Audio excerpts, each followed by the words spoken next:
Hello and welcome to the groundbreaking Trauma docuseries where we explore the healing power that lives deep within us. I'm Nick Palizzi, co-founder of Whole TV. And I'm the other co-founder, Dr. Pedram Shojai, the Urban Monk. Thank you for joining us. So far in this series, we've explored the effects of trauma on the individual and those immediately around us, such as friends, family, or spouses. But the world is bigger than that. We do not live in a bubble. The attention economy is designed to keep us constantly engaged in social media and all of the dramas in the world. Today, we're exploring societal trauma. In other words, events that affect us on a mass scale. War, famine, climate change, cultural isolation, to name a few. Today, we have instant access to all of that, 24/7, right in the palm of our hands. You're right. And look, despite the power of social media and today's constant state of breaking news, we're living in a world that feels more disconnected and isolated than ever. Societal trauma is at an all-time high, and that was the case before the global pandemic. The instant access we have to information can enlighten us, but it can also create fear and desperation. Every time we plug in, we're exposing ourselves to potential misinformation and thousands, if not millions, of hidden agendas, whether it's news, advertisements, or my favorite, internet trolls. Pedram, take us back to a simpler time. In the beginning, okay, maybe not that far back, but when you look at it, human beings are wired for connection. It's essential for our survival, and we need it as early as birth. We've talked about the destructive nature of growing up in a traumatic household, but what about growing up in global turmoil? Let's meet Udo and Ariel, whose traumatic pasts were programmed into them practically from birth.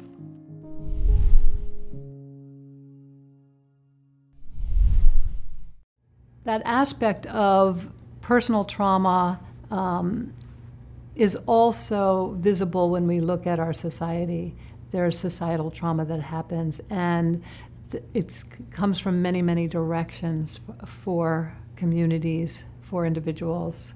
And that aspect of threat is the common thread through all of them. For societal trauma, we're at an unprecedented point in time because we have so much access to technology all the time. Literally, we can put our phone down, we pick up our iPad or computer. We put the computer down, we put on the TV. This is the most important time where we have to be aware of how subconscious programming is happening. With subconscious programming, we see a lot of fear-based hidden agendas or driven agendas. But we do have societal trauma, and the societal trauma is basically just driven by fear. And fear is driven by not knowing ourselves, and not knowing ourselves is driven by how we're programmed. So it's sort of a weird, vicious cycle. The being empowered enough to step away and break out and being like, this doesn't align with who I am, is one of the most important things you can say, because understanding who you are versus what you're consuming can change everything. Whether it is war, whether it is climate change, whether it is a sense of isolation in a larger society, perhaps even with technology, things like that. It can result in individuals feeling more and more alone, less supported, less connected to the world. And so there's an echo of personal trauma that happens on the societal level, and then this affects all the individuals as well.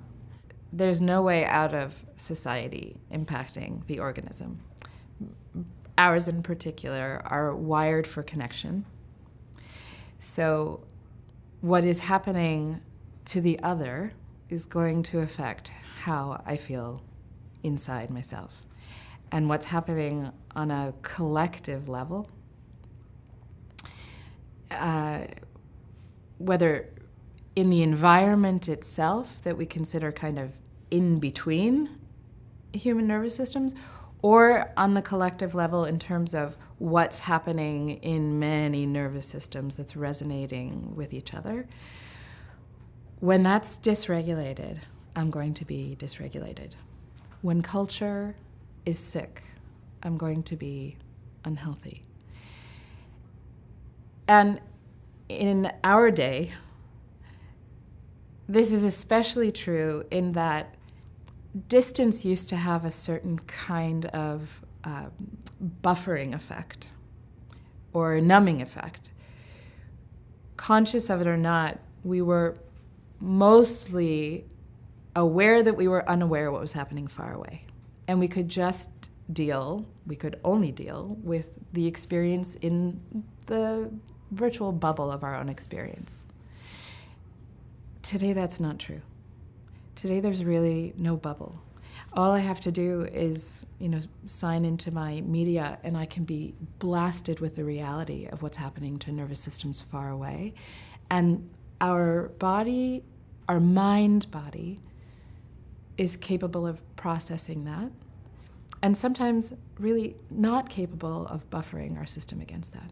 Trauma comes in many forms. I would say I was born in trauma. What does that mean? Well, I was born in Europe during the Second World War, and we were in Poland, and my parents had left Latvia and Estonia because of the politics. The communists were taking it over. And at the end of the war, we were refugees. I was 2 years old. We were refugees fleeing from the communists, chasing us in tanks and trucks, and the Allies were shooting at us from planes. So they were shooting at the refugees. They knew they were refugees, because everybody was just getting out of there. And I don't remember a lot of it other than anxiety, fear, terror, hunger. I got left behind, abandonment, that kind of stuff. Obviously, and then for many years as a child, I was very shy. I never felt safe. Part of the reason I got into how things work, science, how do things work, because I wanted to know what I could depend on, because I didn't feel I had much that I could depend on. And that's why I did first science, how things work, then biosciences, how creatures work, then psychology, how thinking works, and then self-knowledge, because I really needed to know how I work.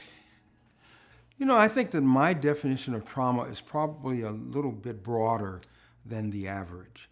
Everybody knows that when someone has been traumatized, whether it was a car accident or an assault or a rape or something like that, something that obviously was a deep shock to the system, people know that people have symptoms. They can't sleep, they're restless, they have elevated, breathing and pulse and blood pressure and all of those type of things. Everybody understands that that is a traumatic experience and response. What people don't understand is that since birth, maybe even before birth, we've been subjected to all sorts of minor little assaults to our integrity, to our energy, to our minds, to our emotional self. When I was 6 years old, I listened to people argue. I was always affected by the arguments. I didn't like them, and I used to run from them. And it occurred to me that what they were arguing about was really trivial. And I said, there must be a way that people can live in harmony, and I'm going to find out how. And that's been my driver all my life. Now, if you look around the world for the last several thousand years, just take a look at the history of mankind. It's not a pretty history. Our history for thousands of years has been primarily, world history is defined by wars and, one group essentially stealing the resources of another group. Our entire history is marked by that.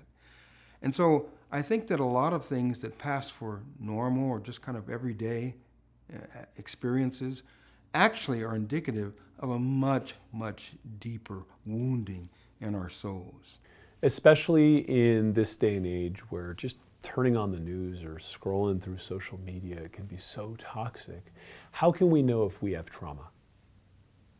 Well, it depends on what the trauma is. Obviously, I have a grandson. He's 2 years old, and he gets trauma every day because he bumps into things and then he falls on his face, and how does he know? He's got pain, right? So if it's physical trauma, you generally have pain. If it's psychological, it's a little harder, because I would say I had PTSD probably for 30, 40, 50 years, and nobody ever diagnosed it. We never talked about it. It was just something that didn't get any airtime. And so it never even occurred to me that I might have something like that until one day I was reading about it and I said, hey, those are the symptoms, those are the things I deal with all the time. And the moment that I actually identified it, it wasn't that hard to fix. Because you know, if you can't identify the problem, you can't fix it. Even as a child, I was aware that really bad things can happen. In fact, I think one of the books that I remember being given as a child was called The Terrible Things. And this was actually a very gentle introduction to something real that had happened in my family's history, which was the Holocaust. My grandparents were both Holocaust survivors, and my mother was the first child born to them before they even made it out of Europe. They met in a displaced persons camp.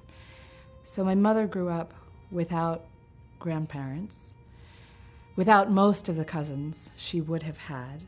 And she grew up in a community where there were a lot of kids without grandparents and a lot of parents whose families had been murdered. And so I was fortunate to learn that trauma happens, without that word per se, in a way that benefited from her awareness and her ability, one generation removed, to offer that gently. And I also had the benefit, mostly through my mother's influence, of growing up in a tradition that has a very rich kind of awareness of trauma. This is the tradition of the Jewish people, and also ritual and practice and liturgy and story and consciousness that in a way forms this fabric supporting resiliency, even in the face of trauma, even in the face of what human beings can do to one another. Transgenerational trauma is one of the biggest phenomenons in my medical career that blew my mind. It was really interesting to find out that there are epigenetic changes that happen when the trauma is experienced by a mother that are passed on to her children. And we see this throughout the research.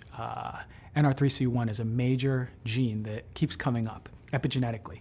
And by epigenetics, I mean, how does the environment and our experience change or influence our gene, right? Nothing is really fixed. We have genes that are fixed, eye color, hair color, height, but so many of our genes are always morphing and diversifying and changing. So anyway, NR3C1 is a really important gene because it's the gene that codes for the receptor for cortisol.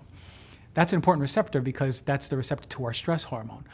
Well, when they did a study in women who were domestically abused, what they found was that the gene, the genetic change was not only present in them, but in their children. And not only for a year or 2 years, but 10 to 19 years later, which is pretty incredible because these are now going into their young adults and they have that epigenetic change to the trauma. Same thing happened in Rwanda when they looked at Rwandan women during the 1990s in the Tutsi genocide, right? These women who were pregnant, them and their children had a change to NR3C1 plus increased amount of PTSD and depression versus women who were out of the country, Rwandan women who were out of the country didn't have that change. That's just one gene. Another gene that always comes up is FKBP1, which is a gene that codes for the sensitivity to cortisol. And we see that in the Holocaust survivors and their children.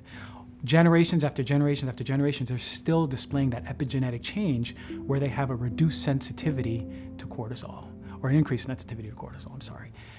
That's pretty incredible to think that when we experience trauma, our bodies are so smart that it prepares our children for a world that it's anticipating, right? The anticipation is that this world is full of danger and trauma, so our body needs to adapt accordingly. The trauma can be passed down with methylation and epigenetic mechanisms. And that tends to last for 1, 2, 3, maybe 4 generations. If the same trauma doesn't reoccur, then it slowly gets removed. If it does reoccur, then that cycle begins again. It's epigenetic, not as more than genetic. But there's also another way to look at it. Not only genes run in families, ways of thinking run in families, stories that were told run in families, stories that were not told run in families, food habits run in families, behavioral systems run in families. And because the kids learn from the parents, and the kids until they're 6, they pretty much just suck up whatever's coming at them and they absorb it, and it becomes part of their programming. And they don't have discrimination over it at the youngest ages. And so they pick up habits, and those habits then also run in families. Epigenetics is only one of the ways that trauma is transmitted from one generation to another. Other ways include what children see in how their parents respond to them or to situations around them. So, for example, children who have not lived through bombing or shelling can be happily enjoying their breakfast in their high chair in their innocent childhood. And mom can be happily singing as she's washing dishes at the kitchen sink. But when the soap gets too slippery and a dish slides out of her hand and makes a loud sound or even breaks in the kitchen sink, and the child sees mother's entire body kind of startle because of the triggering of the trauma of the loud, sudden noises that she lived through, the child can develop that kind of intense startle response. And a fear that goes deeper than just the sound, it's a fear that has to do with a caregiver who can handle anything from really uncomfortable dirty diapers to ear infections to, cold gusts of wind outside, not being okay. And if my caregiver cannot be okay, then that means the world is not as safe a place than it was moments ago. There are relationships to resources in the world as abundant or scarce, including even family patterns of whether we're allowed to conclude our meal without finishing the food on our plate, or whether there's going to be some reminder of the potential for starvation. So there are narratives that can inform our conscious operation. There are behaviors that can inform subconscious associations, even before the age of 3, when explicit memory comes online and we have a better chance to understand why does someone respond the way they do, or why do we have these associations with loud noises. And then there's the brilliance of the body, which learns on levels beneath our conscious awareness what the world is like and adapts accordingly. You've shared such a genuine story of the trauma you experienced as a war refugee in your childhood. As an adult, do you feel there have been unresolved traumas from your childhood that you've had to face? I did a course with Tony Robbins, and he did a guided imagery. And the guided imagery he says, remember a time when you were 5 years old and 9 years old and 15 years old and 21 years old where you felt especially loved. And I'm looking inside for time when I felt loved. When I was 9, I couldn't find one. And 9, I couldn't find one. And I was really surprised because it had never occurred to me that I didn't feel loved. And so while I'm looking around for it, this little bubble started at the base of my spine. You probably called it Kundalini if you had to give it a name. It was like a little bubble that sort of kind of came up through the center of me. And now up at the top, it just said, I do really love you. And I completely lost it for like a day. And then so we went to bed and I cried and I woke up and I went to sleep, and then I woke up and cried and went back to sleep and woke up and cried. And the next morning I woke up and tension that I had in my shoulders for at least 40 years was gone and never came back. So they definitely stored it in my shoulders. And I was very tightly wound when I came out of the war for the first 30 years of my life. There is a place that is deeper than trauma can go. There's a place deeper than mind can go. There's a place deeper than external experience and the traumas that happen can go. In that place, if I can find my way to that place, I can literally rewrite my life. We are all products of our environment, which is another way of saying society literally impacts our bodies and our minds. Whether it's epigenetic programming or modeled behavior we pick up from our parents, our bodies respond to what we see on a societal level, and it can trigger our trauma. What happens to the other can happen to ourselves. Here are some of the key takeaways from this segment. Social media and events like the recent pandemic fan the flames of societal trauma, which is at an all-time high. Be aware of how much subconscious programming is happening to you every day. Fear is driven by the unknown. The better we know ourselves, the less fear we face. Empower yourself to pull away and unplug. You are not what you consume. Growing up with traditions, rituals, and family stories encourages resilience. Societal trauma can be encoded into our DNA and passed down through generations. Our entire global history is marked by societal trauma. From the crucifixion to world wars, it had a collective effect on our world today. When a culture becomes sick, its citizens will be unhealthy. I hope you're enjoying this episode. We'll pick it back up in a second, but I first want to take a moment to tell you how you can access the entire trauma series on Whole TV. On this platform, you'll find a link to the full docuseries as well as a vast library of other health and wellness content. It includes a bunch of powerful bonus materials that you can bring into your home at a special discounted price. This includes a trauma companion guidebook that's packed with powerful takeaways and action items from each episode. We're talking deep dive comprehensive wisdom that's not included in what you're seeing here. On top of that, we'll be hosting exclusive live stream events where you can ask questions directly to some of the experts you see in these episodes. If you're interested in bringing these powerful healing solutions into your life, it's well worth checking out. You know, my family immigrated from Iran just a few months after the 1978 revolution. I was a young boy and it was a traumatic experience. Displacement and confusion is something not uncommon in Persians who still long for their homeland. Thank goodness they did though, because you turned me out of that darn good crispy rice. Look, we could do a whole series on the healing power of tahdig, but really, it's not uncommon for children who are born into war or who have parents fresh from conflict or hard times, really, to absorb their parents' anxiety.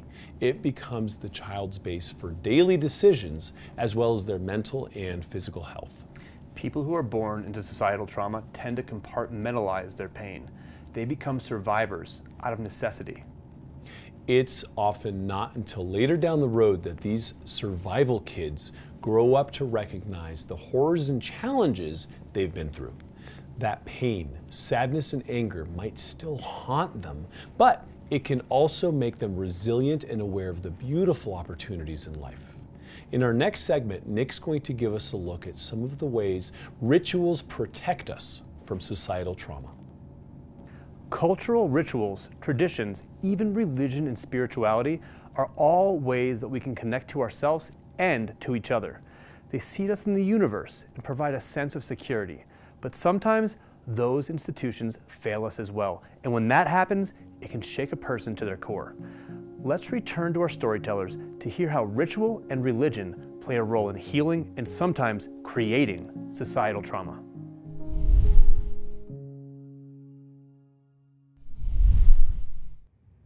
I remember that one of the stories that really moved me when I was much older that my mother shared about a holiday practice that had become somewhat routine, which was the Passover Seder.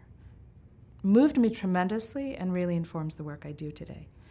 And that was that she shared with me that her father, who had died since then, when I was a girl, used to take it upon himself to grate the bitter herbs for the Passover Seder.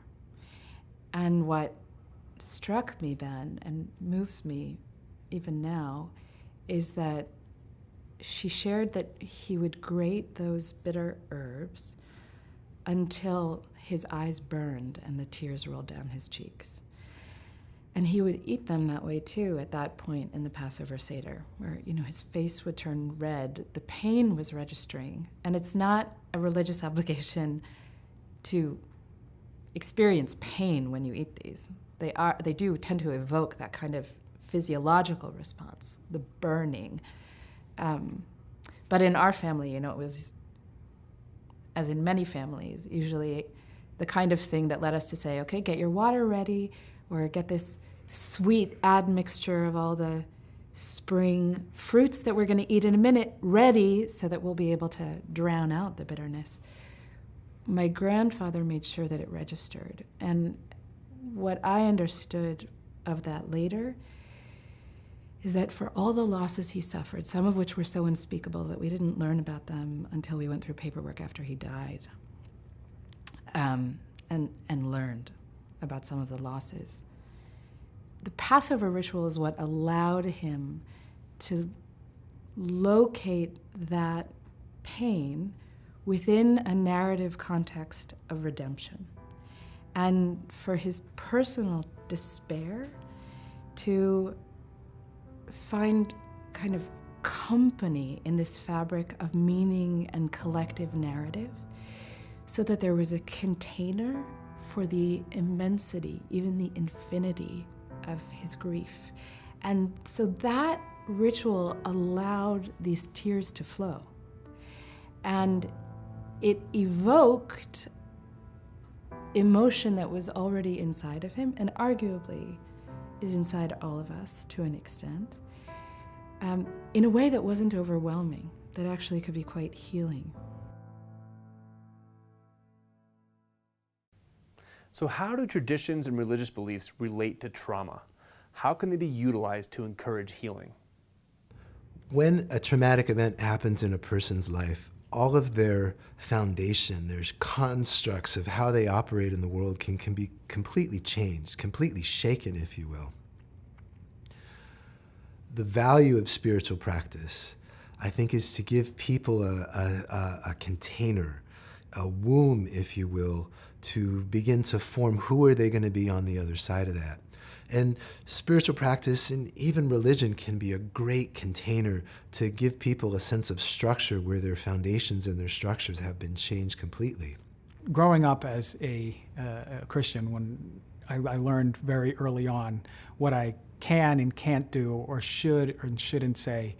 And in many ways, that was a small t trauma for me growing up, right? Because it sort of led the way which I was to live my life, which in many ways was very different than who I truly inherently knew that I was, even as a young kid.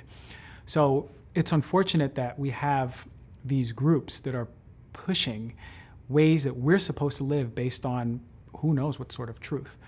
But regardless, that's another trauma for us, right? Because it's dictating in many ways an opposite of who we believe we are, right? And it's in all different types of religions, not just the one that I grew up in. Again, what person are we based on what we're experiencing? Again, we have to come back to who we are, understand who we are. And if we're in line with that, then it doesn't matter what from the outside, right? What doctrination is coming from left or right. The way we handle it is going to always be whether or not it aligns with us, yes or no. And I think that's, again, the most empowering thing we can understand and how to move forward in life.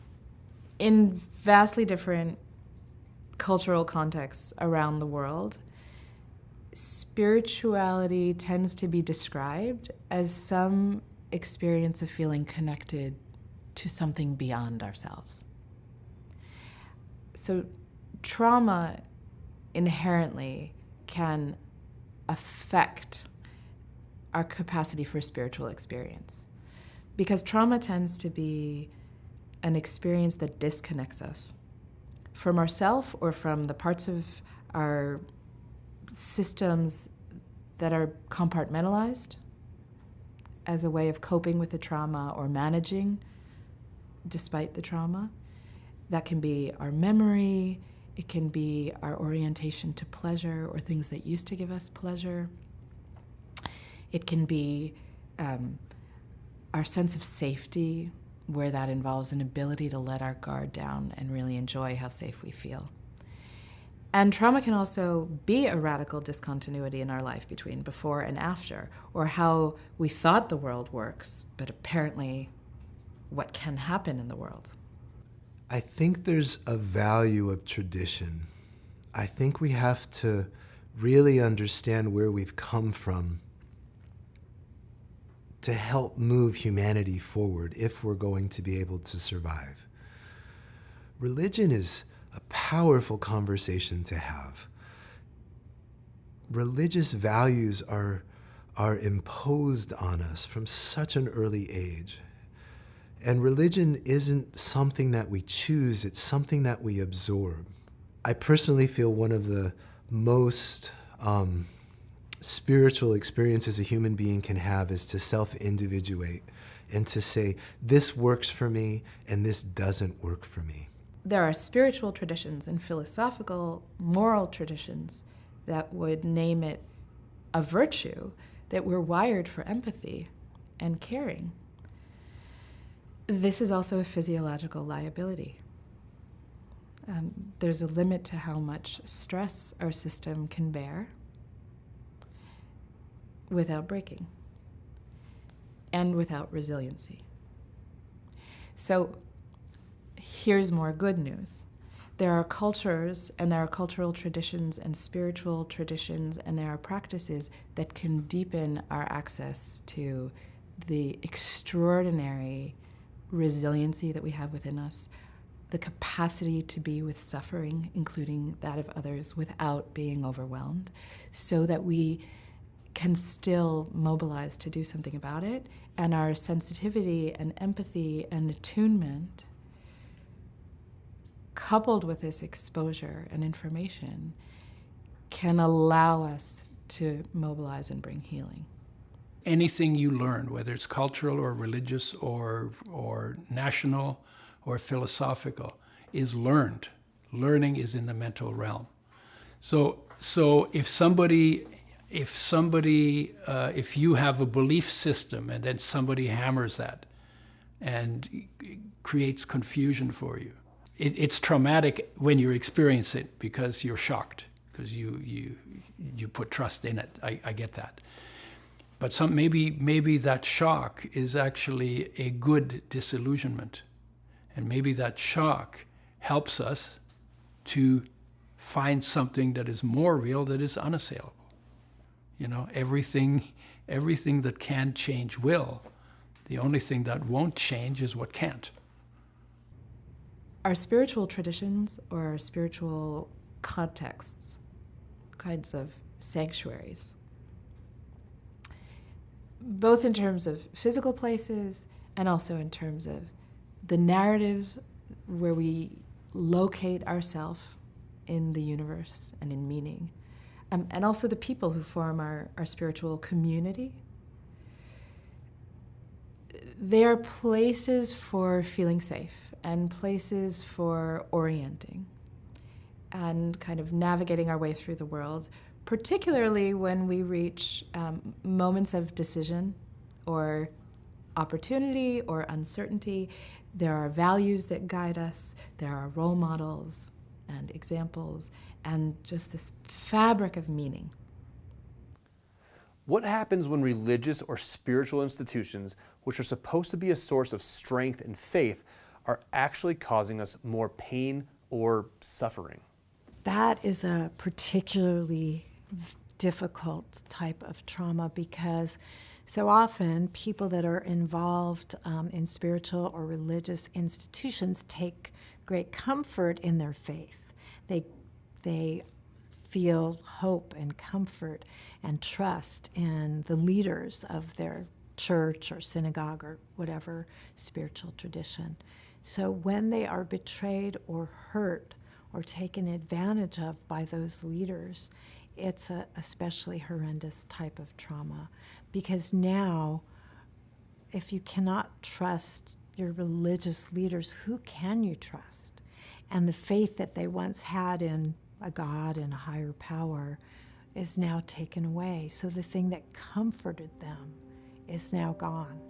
So it's really, really difficult. And it's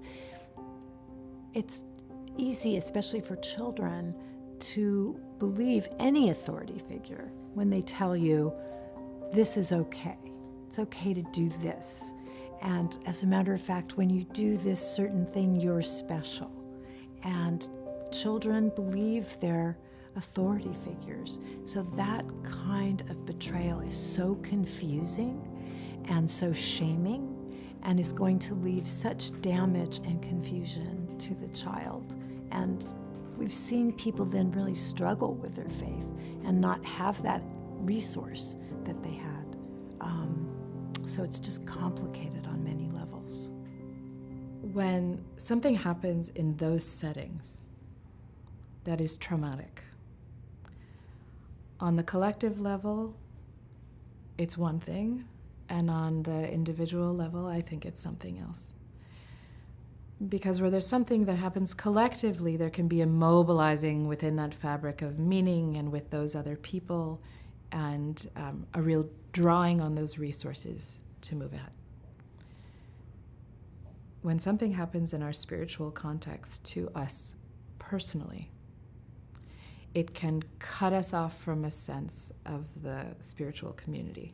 One of the things that we want to do when we're working with trauma survivors is have them reconnect to themselves, to their life force, and depending on their spiritual beliefs, you can call that life force a higher power, a divine spark, whatever it is. I like to call it a life force because almost anyone can relate to that. It's important for us to help people get back in touch with that. One of the things trauma does is disconnects us from ourself and from our life force. We disconnect out of survival. We don't want to feel the pain. For some people, living, breathing is painful because of all of the trauma stored in their memory and in their body and in their unconscious. But what happens is when we shut down one part, when we shut down the painful part, we also shut down the joyous part, the aliveness in us. So our goal is to introduce the capacity to feel our life force and to be in touch with our aliveness once again and our joy once again, and therefore to be connected with others. And in that, we might talk about spirituality or a higher power or some way to get in touch with something bigger than ourselves. We've heard that forgiveness is a step in the healing process. Can you help us lean into what that actually means when someone has experienced trauma? Forgiveness gets a lot of airtime, and it's often at the expense of anger, or at the expense of the survivor's opportunity to feel or hold their own experience with integrity. Well, it depends on what you mean by forgiveness, because forgiveness has some sloppy definitions, right? So I can be noble and forgive you for, doing whatever you did and make myself feel superior. That could come under the label of forgiving. I could be a little more practical and say, you know what?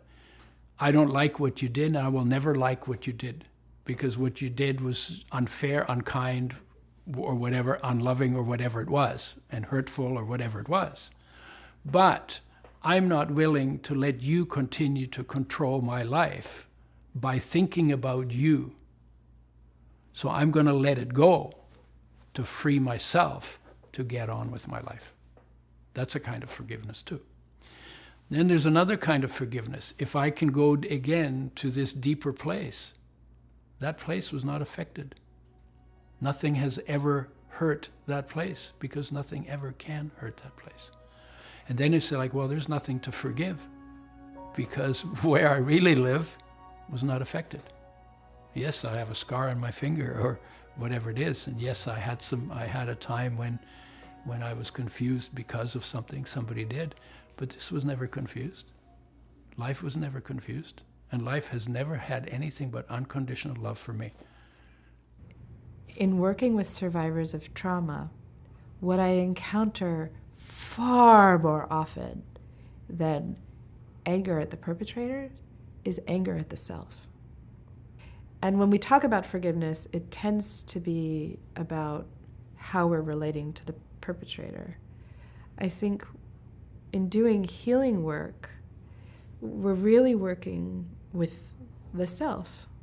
And so focusing on what residual anger might be there and letting go of it isn't often constructive, in part because there often wasn't enough. There wasn't enough anger initially to defend against a trauma. There was a questioning of the self. Life will always give you exactly what you need. And it'll always manifest as a person, place, thing, situation, or circumstance. Something you call for. And this is to get a little esoteric, but whatever you need to heal that trauma, you will get over and over, right? Some people are in relationships and they go, man, that person pushed my buttons, I had to break up with them.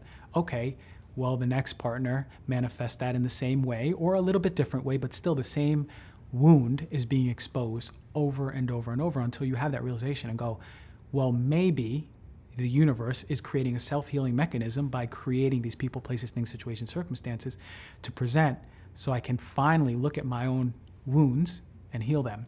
So that just understanding that something is on our side for our healing should give us peace of mind because we're not in this alone. There's some inextricable force trying to heal us always, just like a cut is always healing on its own. There's psychological and emotional wounds always being inextricably healed by a force outside of us. And of course, in all of the traumas and in all of those, the process we go through, and sometimes it's important to bring it out and cry your tears and do your screaming and whatever it is that to bring it out and to bring it to expression because it's been suppressed. But at some point, you want to go back to, I do not want to live my life in memory of a rape or in memory of a beating or in memory of an insult. I want to live my life from the perspective of how life would have me live it. And then to do that, I got to talk to life. It's already here. It already knows everything. It already is all power. It is already, and it's not affected by that. So life, what is your wish for me of how I would live? And honestly, life says, enjoy your life. You have this gift. I had the good fortune to be born in a war. Why good fortune? I don't wish it on anybody, but it rubbed my nose in what happens when people don't cultivate life and awareness and peace when they can, because then we drift towards war. And it rubbed my nose in that so early that my life has been about how can we all live in harmony, and it requires that we're in harmony with ourselves because we're fully present. The concept of cultural narrative being used as a means of healing and remembering is a powerful example of how we cope and protect ourselves from societal trauma, trauma that somehow enters and gets passed down through our DNA. It's absolutely vital to know where we've been and understand our societal traumas before we can advance humanity. Here are some of the main points to remember from this section. Trauma disconnects us from ourselves and can affect our capacity for a spiritual experience. Spiritual practice gives us a chrysalis to form who we will be on the other side of trauma. Religious values are not the same as spiritual practices. Self-individuate to find what works for you. Reconnect with yourself. Find your own life force and revel in it. When we shut out the pain, we also shut down our capacity to feel joy. Live your life from the perspective of how life would have you live it, not your trauma. If we live in personal harmony, it will be easier to live in global harmony. Whatever you need to heal, life will put that in front of you. We are not in this alone.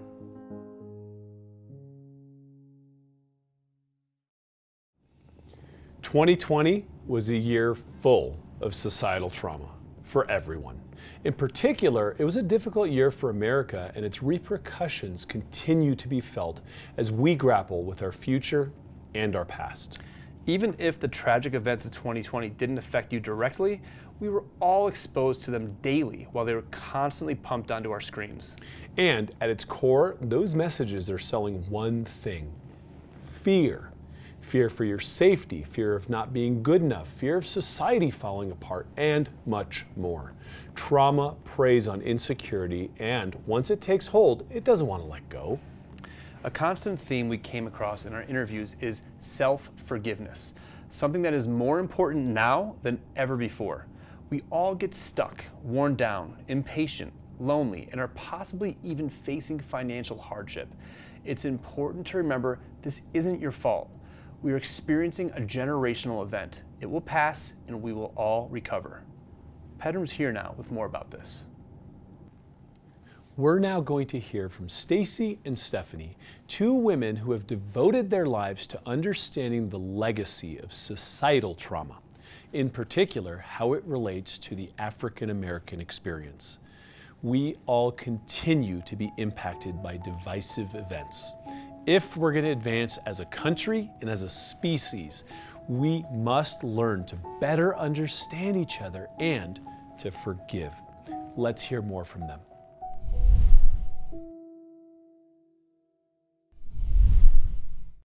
What's happening in the world at large is available to our nervous system with a kind of immediacy that's unprecedented in world history.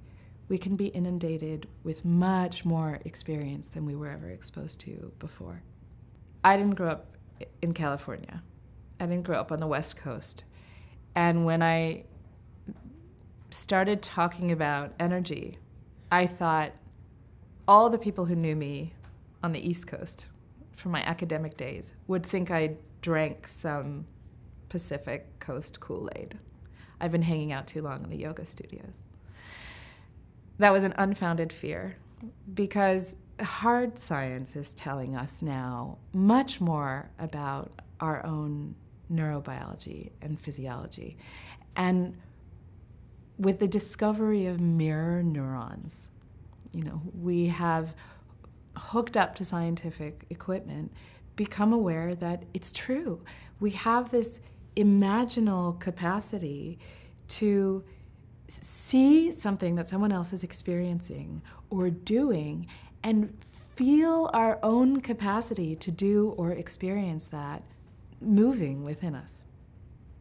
We hear things on the news that feel so scary, so overwhelming, that we start to carry them in the same way, kind of holding it in our shoulders, holding it in our bodies, feeling frightened, maybe even afraid to leave our homes. So the news cycle that's constantly bombarding us with negative messages, with fear, because I think that news tends to really be pushing this kind of message of fear lately. So when that kind of comes there, it's hard not to feel traumatized just by hearing these things that are happening out in the world. And one of the things that I do recommend is kind of news diet. Like, let's go off a news diet. It's hard to do. But yeah, it can be overwhelming. And that vicarious trauma experience is real. It's really, truly real. The way I feel about it is that society right now is broadcasting a very particular signal, and it's fear-based. And that's for many different reasons. And so if you look up, on the news, or even if you just have, like me, the notifications that pop up on the screen, and it's like, you can just be minding your business, and then all of a sudden it's like, ding, virus strikes, and ding, somebody dropped a bomb. And so there is this real strong signal that is a fear-based signal that is requiring us to become very, very diligent, or I can just speak for myself, requiring me to become very diligent about how I tune into that signal and whether I tune into that signal. And how do I not tune into the signal while at the same time being aware of what's happening in the world? And so it really comes back down to boundaries. We're talking about societal trauma, which we know has many layers. Can you tell us about your personal experience from your own childhood and background? My mom was very young, and she was terrified of having a child. So I think energetically I came into that fear. And she wasn't married, and she came from a traditional family, so that compounded more of the self-doubt. And then I had an abusive father growing up, and an emotionally not vacant, but absent mother. My dad was abusive as far back as I can remember, but he would only abuse me. It was physical and emotional abuse. He'd only abuse me when my mother would go to work. So that, for me, brought on abandonment issues, which I still suffer from. The abuse compounded with my mother's Caucasian, my father's African American, so being a mixed child was very challenging. And so I would suffer traumatic experiences from my white friends or friends, white people in the community, racism in my own family, on my Caucasian side. So yeah, a lot is there, or was there. I think continually, but the last few years, we have a country that's been traumatized. But, there's an overlay of an increase in hate and racism. I think all of that is continually traumatic. And I think if you're African American in this country, there's the continual trauma of racism and slavery that is passed down by generations. And then perpetuated because the system's set up to continue to oppress. We have shootings, police shootings of African Americans that, where you have to be afraid if you get pulled over. And, the whole prison system is a perpetuation of that. And I think those things affect everyone. We've heard several of our experts speak about epigenetics and how trauma can be passed down from one generation to the next if it's not resolved or healed. That said, what is post-traumatic slave syndrome, and how are we seeing it unfold in society today? So Alvin Toussaint wrote a book called Lay My Burden Down about post-traumatic slave syndrome. And what he basically does is compare post-traumatic stress disorder with the symptoms that African Americans display in society. And so when you look at the symptoms of post-traumatic stress disorder, the things that people come back from war with, you have recurring nightmares, hypervigilance, isolation from social groups, emotional sensitivity, feelings of listlessness, worthlessness. So there's a whole list, and there are these different kinds of complex symptoms that you have to identify with in order to be diagnosed with PTSD. But if you look at some of those things, some of those symptoms that I just named, they exist within the Black community. They exist within our communities in terms of the sense of hopelessness and listlessness, being in the trapped in poverty and a cycle. Hypervigilance is absolutely a thing, not feeling safe. So these symptoms of PTSD actually exist within this group. And so his point is that the experience of slavery can actually travel transgenerationally from generation to generation until it gets to the current generation. And that some of the symptoms of PTSD are present in our communities because we are still suffering from the ramifications of post-traumatic slave syndrome. I think, racism is just a symptom of trauma, a symptom of the trauma making us feel like we're separate, that we don't belong, or that others don't belong. And it's really a projection. It's a human projection onto others, the way we ourselves feel inadequate or not enough or not belonging or just in pain and suffering, and just projecting that on to others. And I think it's just because of skin color, it's easy to see the other and to project that onto them.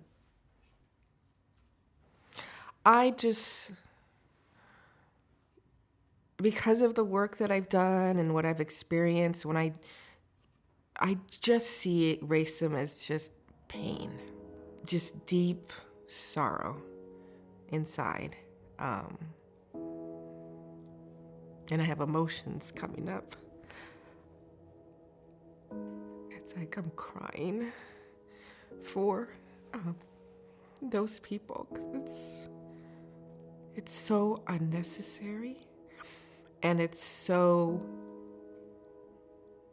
like forgiveness literally is the cure. Racism, natural disasters, shootings, these are all societal traumas. How do these traumas impact us, and what kind of effect do they have on a macro societal level? The shootings are really interesting. It's the scapegoat is mental illness. And the reality is that people that we label mentally ill are less violent than the average population. And yet, they become, again, the scapegoat for these killings. The mass shooters are almost never diagnosed mentally ill. They're usually people who are estranged, young white males for the most part, who feel disenfranchised and feel ripped off by society. And they join these white supremacist groups, either online or in reality, and then they often act out, these awful shootings. And I think it's hard to look. I think what our tendency is to look at the individual and say what's wrong with them, and the reality is that society's created them, that our culture's created these people by not giving everyone a chance, the wealth disparity, the scapegoating of people of color by our leaders, at every level, and perpetuating really dangerous stereotypes. It's just an experience of separation. That's what racism is. And it's a way to follow one's curriculum if they came here to deal with or to resolve any sort of feeling like other or even separate from spirit or separate from the human collective. It's hard for me it's a challenge for me to, even though I can do it, but it's hard for me to really empathize with like a white supremacist, or because I can't, I can talk and I can see what the projection is, but I've never experienced that projection onto someone else's race or culture or religious background. But I can feel the pain. So it turns out that it's true, not just intuitively and anecdotally, but scientifically, that we can feel each other's pain. It's also true and clear that when somebody is feeling not okay, that registers for us. And it makes a lot of evolutionary sense that one animal will try a food, let's say, a plant or carrion that it found, and if there's something noxious about what they just tried that hits their system, and they make a face and their physiology is just expressing in an emotive way just for them how horrid it is, that kind of disgust will register in the other animals in the herd. It happens with human beings too. What it means for human beings is that if I'm at a four-way stoplight and somebody had a really stressful board meeting and their irritation is up and they're looking for who's out to get them next because of the way they were taken by surprise in that board meeting, their vigilance may register in my body as a kind of vigilance. Like, look at that scowl on their face. I better let them go, or what's happening, or who are they scowling at, or what did I do to them? And now there's activation that's kicked up in my own system. And this is going to affect the people that we go home to.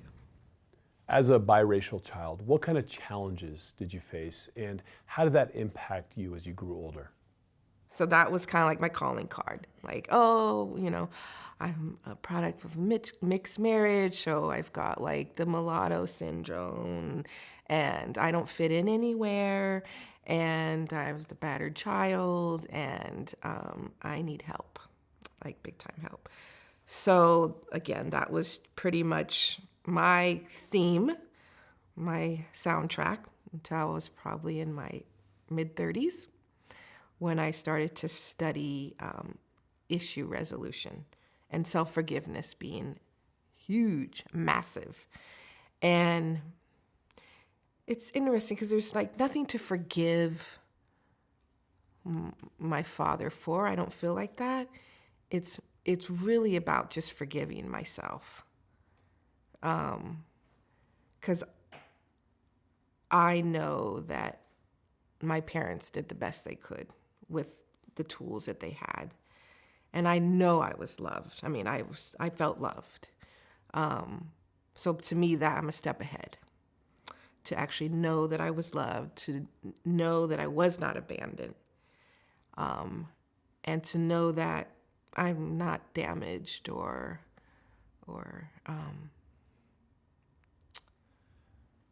broken in any way.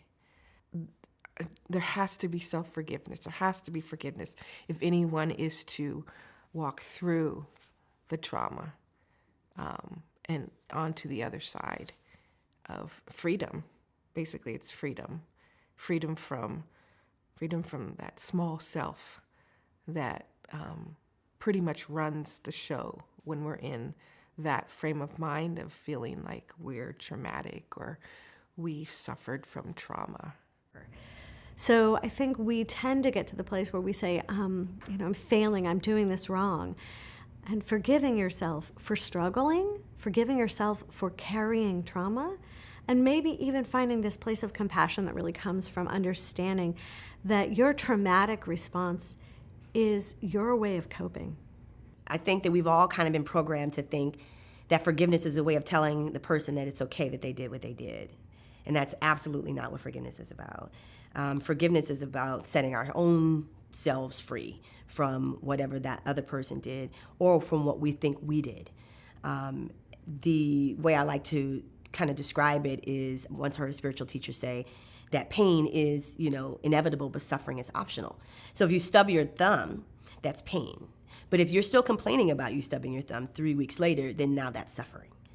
Every experience that we might be confused about or uncomfortable in, it's always an opportunity to ask our soul, what is our soul attempting to teach us in that moment? And for me, looking back at my traumatic childhood, that was an experience for me to be able to exercise moving outside of myself and seeing the experience from an observer's point of view. So I knew that the abuse had nothing to do with me on some level. Yes, I was sad and it was painful, yes. But through the healing process, I was able to see my father as a little boy and to see myself as a little girl and meet. And through that experience, was able to really see the loving essence in my father, even from the day one, that he loved me, even though he wasn't necessarily nice to me. He did love me. So it was through that trauma, I was able to understand and able to own that no matter what, I was loved. In whatever story that I held or belief, I was still loved through that. And that is a huge part of healing trauma, is still knowing, yes, I experienced that, but there was still love there. Children who are born into societal trauma are born into pain. Whether it's a war between countries, conflict between races, abuse in your own home, or all the above, that trauma is somehow imprinted into our DNA. It makes self-forgiveness particularly hard, but it can also lead to a breakthrough moment, such as the one Stephanie described with her father. Let's review some of the other key takeaways from this segment. A downside to big tech: we are inundated with more societal trauma than ever before. Our bodies can mirror the experiences of others. We can feel the trauma of others. It's important to regulate our news diet. Not easy, but important. Do it. Forgive yourself for carrying trauma. It's your way of coping. Forgiveness is not telling the person who hurt you it's okay. It's about setting yourself free. Pain is inevitable. Suffering is optional. Being uncomfortable is an opportunity to ask your soul what it's trying to teach you. Societal trauma forces us to look beyond ourselves and to examine our role in society.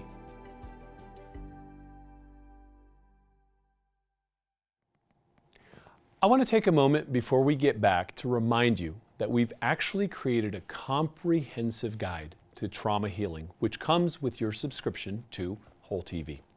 It's well researched and referenced for you to use as a guide to understand and work through trauma. It's just one of the many additional resources that come with the series. Please take a moment and begin your full membership now. The free screening is almost over, and that means our special offer is ending soon. Again, we're offering ongoing access to all we have here with much, much more to come. Take advantage of this offer while it lasts, and take control of your trauma and do something for you. With a clear understanding of your trauma, you can be more present for your loved ones and be there for them. You need to be there for you first, so take that step. Thank you. I think it's pretty safe to say we all know that there's been a lot of societal trauma in recent times. Without a doubt. And that makes our goal of helping you find healthy ways to cope and come out stronger even more urgent. So we're talking about breathing, meditation, talk therapy, and forgiveness. Despite the societal trauma we've all experienced, there's a tremendous opportunity for society to experience post-traumatic growth. And that's what we're going to explore in our next episode. Look, we're a social species, and the more we understand societal trauma, the more whole we become as a society. We look forward to seeing you again. Until next time.